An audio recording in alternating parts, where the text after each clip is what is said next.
Hi friend, आज धोरण 7 में एक प्रवृत्ति करावी। थोड़ाक रोटलीना टुकड़ा लीधा, तेने पाणी वडे भीना कर्या, पछी ते रोटलीना टुकड़ाने जबलामां भर्या ने गांठ मारी दीधी।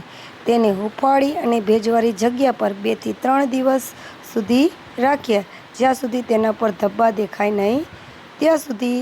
पछी 1-2 દિવસ बाद ते जबलाने खोल्युं अने बिलोरी काच वडे रोटलीનું નિરીક્ષણ કર્યું।